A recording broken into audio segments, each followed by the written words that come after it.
right now, Mayor Jackson and Chief Williams obviously are not here. They're out taking care of business.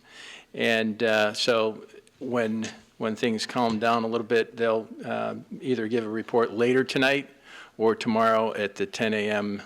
Press conference. At this time, I'm going to turn it over to Jeff Johnson to give some updates. Information that we can share with you all at this point. We have several shots fired reports. There was one that we didn't repeat or talk about this morning at Lockwood and Canal that was overnight, that was checked and cleared. Shots fired report near Case Western Reserve was confirmed that shots were fired but no injuries. It's currently under investigation, and at this point there's no other details. And a single shot fired into patient room at University Hospital, and the statement from the University Hospital read that early this morning a single shot was fired into an unoccupied room at the campus of the University Hospital Case Medical Center. No one was injured, and there was minimal damage. University Hospital Police and Cleveland Police are investigating the matter. Patient and employee safety is our highest priority. Thus, University Hospital has increased police presence and surveillance on campus post this incident. And at this time, those are the only shots fired. As of 6 p.m., when we left to come, there were no confirmed arrests. Even with the protests that are taking place currently. We can't speak to anything between 6 p.m. and now, but as of 6 p.m. there were no confirmed arrests. Can you, on the shots fired, so you have two separate confirmed instances of shots fired, one at the hospital and then where else? And one at Case Western Reserve. At Case Western? Yes. And no injuries related to this? No injuries at all. Again, at Case Western Reserve, they confirmed shots were fired, no injured, and at University Hospital, it was into an unoccupied room. And as they stated in their own release, they've increased surveillance and police presence. And these were both today? Or? These were the Case Western Reserve was overnight. We just didn't have any information this morning, so we were providing you additional update. And the University Hospital was today, but I don't have a time. 5:30 when they found it. Thank you. A.M. Yes. So the total number then as of 6 p.m. RNC related arrests is still 5? Correct. Are the protests still going on in Public Square? Protests are going on in different parts of the city, and at this point, that's what the mayor and the chief are currently dealing with. Where are they now? Where are the protests? Yeah. The chief and the mayor. The chief and the mayor in locations that right now are secure. I believe, and Chach, if you want to speak at all to the chief, but currently they're both dealing with the situation in different locations. There was apparently a bus stopped and searched on the lakeside this morning. Can you talk about that? Do you have any information? Yeah. There was a bus that had an alarm that sounded indication of some kind of fumes or, and I think the term that was used was radiation came on. So they stopped the bus, evacuated it, hazmat team did an inspection, and it was found to be false. And it was back in service shortly. Was that detector something that's normal on RTA? Yes. Just for fuel and stuff? You'd have to ask RTA on all the particulars of different things, but this is something that they have built into their system. So radiation did not refer to nuclear? Correct. Can you talk about the decision to close Public Square briefly to public vital safety?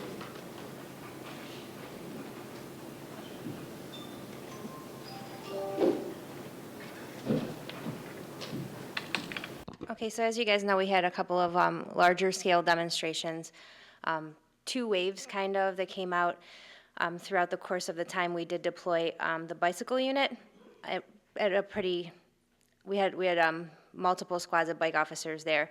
So when you saw Public Square close, we were actually kind of trying to separate 2 different groups to avoid people from getting into any kind of fights. Our chief, some people were reporting that he was pushed. He was actually not pushed. He had a male approach him trying to get at someone who is very close to the chief. So he actually separated those two, and he's fine. He's on scene now, monitoring the situation over at Public Square and then throughout as a protest move throughout the city. Do we have an update on the number of protests that had permits today throughout the day? They'll be on the city's website. We don't have that number for us right now, but if we do come up with a number, we'll let you know. It's just kind of hard to tell which ones are scheduled and which ones aren't scheduled because it's, we really don't take attendance there. So which groups are there, we know basically by the signage and things like that. Can you confirm? One of my colleagues, James Clearly, saw a couple of officers tear masks off of protesters who weren't doing anything. I was wondering if there's an official policy. I mean, I know about gas masks being banned inside the secure zone, but is there a policy on regular masks or officers ordered to remove them? Well, the masks are prohibited items as well. Regular masks in addition to gas masks? Jen, with the incident with the chief, can you confirm that the person that was taken out of Public Square is Alex Jones of InfoWars? I cannot. And that person was not arrested? We have no arrests as of this moment, today. Can you talk about what they did with him when they took him? Where did they? As far as I know, they just escorted him away from that area. What's the consequence for having a prohibited item? Is it just confiscation, or is there other potential detentions? That's a good question. It really depends on what you're carrying. That falls in the prohibited items list. As you know, it's pretty extensive. So at this point, our posture has been simply to confiscate those items if they're not of a criminal nature. And then we just ask that the person either leave or, not bring those things back inside. But it's possible someone could be arrested for, say, a gas mask or a tennis ball or a can? Well, I don't think we'll be arresting anyone for having a tennis ball. Again, we're simply asking that people abide by the rules and follow the prohibited items list. If you happen to have something on you, again, our posture has been to take it or ask you to leave. Did policy change? Because last night, Chief Williams said that there's no law or ordinance against wearing a mask on your face, but then you're saying today that those are actually prohibited items. So did you guys enact a different policy overnight, or why is that there a change? Well, there's a difference between policy and regulation and a prohibited list. For the special event that we're in, we have a prohibited list that's been approved. And so outside of the regulations, these apply. There is a difference, and that's the difference. One's a regulation where all the time that would be true. In this case, it's a part of the procedures for this special event. So face masks were on the prohibited list to begin with then? I'm just asking for clarification. Yes, they are. Okay. Do you have an approximate number of the open carry demonstrators? It was 13 this morning. Is that one? Well, we had some yesterday too. I don't know Yeah. Sergeant, when you referred to the larger scale demonstrations this afternoon, were they sanctioned or just pop-up groups? And how large? Right. I think I just answered that a couple of minutes ago. I don't know which groups were on the list and which ones were not registered. We're still in the process of reviewing that. Hillary?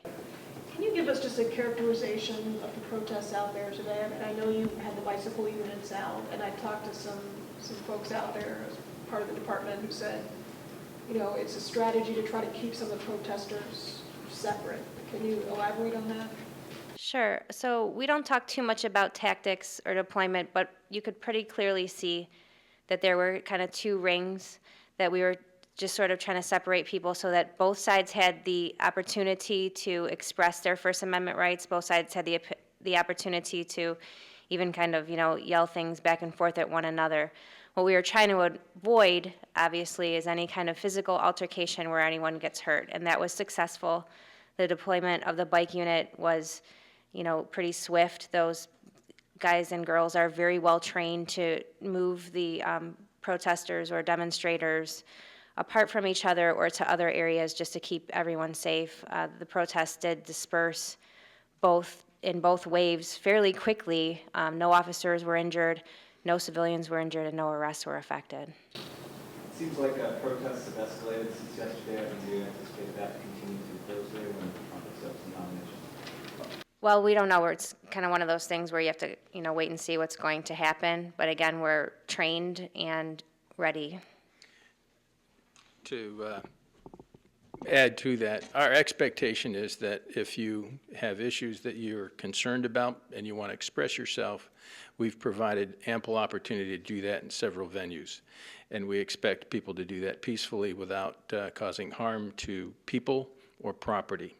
And that's the charge that we have with our security forces to make sure that they are safe and that the city is safe.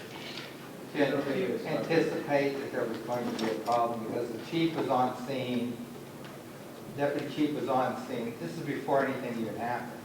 There's a lot more officers than usually were there. Was there an anticipation there was going to be a problem? Well, if you follow along with our administration, our chief and our deputy chiefs are extremely involved in this entire process.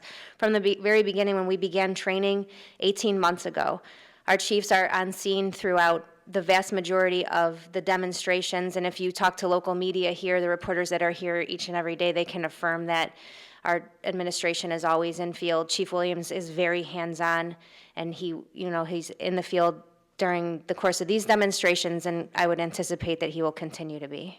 Does that mean that you weren't anticipating something, or you were? It means that he went out there because he wanted to get a feel for what was going on in the field. Jen, can you talk about what was found? Was there a bag of nuts and bolts that were found somewhere around there? I don't have information on that right now, but we'll be providing another written update later on this evening, kind of an overall encompassing of what has happened so far and what's going to happen throughout the evening. Can you elaborate on what led to the chief being in the middle of that scuffle? I saw him kind of lose his balance a little bit. Can you just clarify what happened? I'll just reiterate that he's just a very hands-on guy, and he goes in just to do police work like we all do, like we're all trained to do, and he was, doing his job as an administrator. Can you comment on reports that bottles of urine were thrown? I cannot. Jennifer, 245, I think it was, a package on an RTA bus. Well, do we have that one from? Yeah, I was on scene at the time, so that might be something that you have to confirm with RTA. Oh, okay. And also, we had reports of fire crews at City Hall around 6:15. There was a alarm pulled at the Hilton Hotel, and fire trucks were deployed there. The building was being evacuated, and roads were being closed to ensure that those that were being evacuated were safe once that evacuation took place. What hotel? The Hilton Hotel. The California delegation has a problem with norovirus. Is that something that you guys would monitor, or if that would be affected? The Erie County Public Health is taking care of that issue, and they've issued a press release, so you can get your information from them from that press release.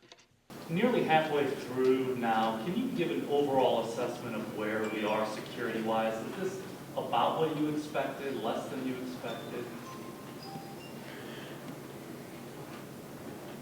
I'll just reiterate that our officers have trained for a little of everything. We don't know exactly what to expect, which is why we trained at such a high level. At this point in time, we've only had 5 arrests, so that should give you a pretty good idea, and they've all been for fairly minor things. Again, 1 felony warrant. We had the male who decided to confiscate the trooper's gas mask.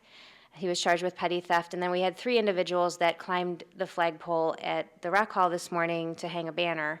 So that's a criminal mischief and trespassing issue. So again, the arrests that have taken place, with there only being 5, and with them being of fairly minor consequence, I think that kind of speaks for itself. But we will continue to be in field. We'll be continuing to monitor.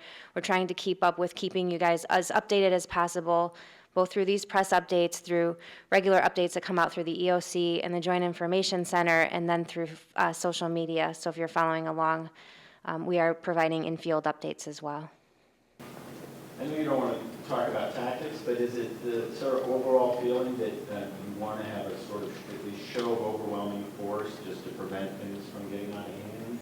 Well, there's a huge law enforcement presence here, and we have to thank our partners at the local, federal, and state levels, because this is not something that we could do on our own. So you see that we've got law enforcement agents and officers here from hundreds of agencies, and we've got sworn in thousands of officers from all across the country. So of course there's going to be a really high law enforcement presence. They're really, really visible. We've got squads of men and women walking in uniform throughout downtown. So that's a huge optic, you know, and we do want people to know that we are here and that we want you to be safe. And the support from the community for law enforcement this week has been absolutely incredible, and we want to thank the community for not only their involvement, but for, you know, for thanking us. It's great to see. Are you surprised that protests haven't been worse so far?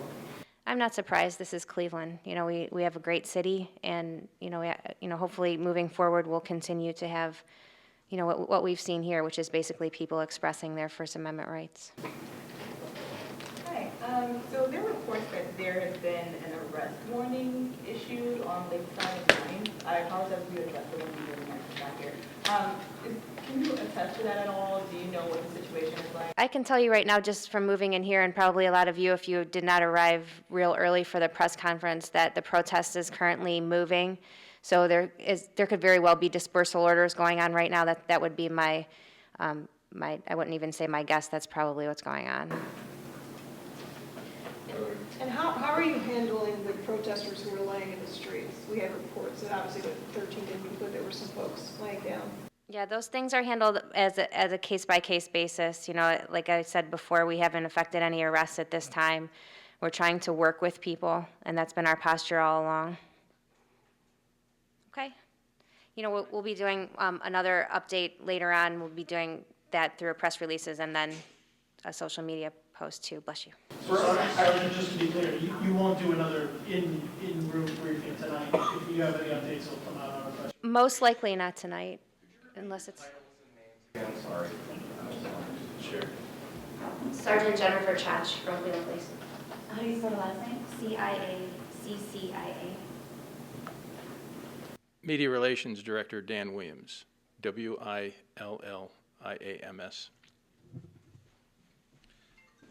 Jeff Johnson, Common Spelling, working as a consultant, communications consultant with the city. And you said at the Hilton Hotel it was a false alarm. When there was an alarm pulled, so at the time of us coming here, we haven't had any confirmation that there was anything other than just an alarm pulled. And back to the last question prior to yours, if there's a need for another press conference tonight, that could happen, but most likely another update tomorrow morning at 10 o'clock. So thank you very much.